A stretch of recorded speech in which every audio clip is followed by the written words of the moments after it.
So last year, 2.5 million migrants crossed the southern border illegally into the United States. Do they have a right to be here? Of course, yeah. Why?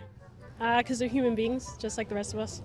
Strong argument. Okay, so he said 2.5 million. It's around 2.4 to 2.5 illegally. That's on top of the already million legal immigrants that come into the country every single year or get their green cards.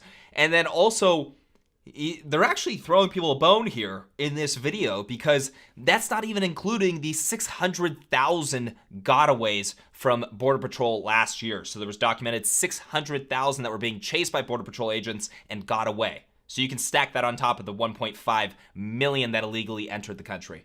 Yes, I think they do. What we have is people coming over here that we love and we want them to come through the border. I think illegal immigration is just people who don't have access trying to find freedom. Yeah, I mean, everyone has a chance to start new and start fresh and have an opportunity. I mean, think about our great-great-great-parents. They started somewhere, so why can't they? Yeah, and the great-great-great-grandparents didn't have a massive social safety net to where you can't just allow the entire world to come into a country with already over 330 million people in it. They didn't have all these benefits, right? I understand that coming here for a better life. I mean, geez, it's the move right now if you're in Central America, just to come up to the United States. And we know that the overwhelming majority, well over 80% of these migrants that are coming across are economic migrants. They're not really trying to run away from too much happening down in Central America. And if they were to be, there's multiple countries before you get to the United States that you could probably settle in. But okay, so open border, everyone's welcome. Let's move on. I think America is the land of the home and the home of the brave. And it was based on immigrants. I feel like we should open our doors and help people to find their way. Right. Land of the home and home of the brave. All right, man. I think he was meaning land of the free right there.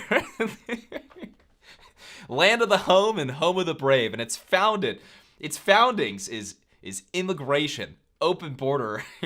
A lot of people get caught up on that. They try to compare the norms from back in the day to what we're seeing today. You didn't have massive social safety nets in the United States back in the day. It didn't really matter who came across.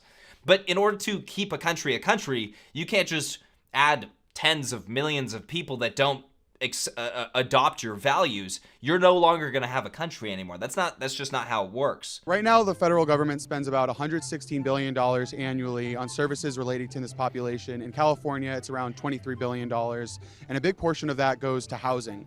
What do you think we should do about the housing problem? I mean, I think giving someone a house is just the bare bones of what we should do. There's a lot more that goes into creating sustainability for people. I think there's a lot of unused buildings that people can kind of go into. I mean, there's hotels are not being used. Hold on.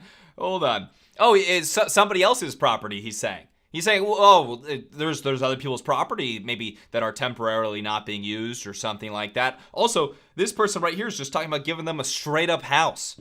Oh, absolutely. Are you gonna provide it? Who's gonna provide it?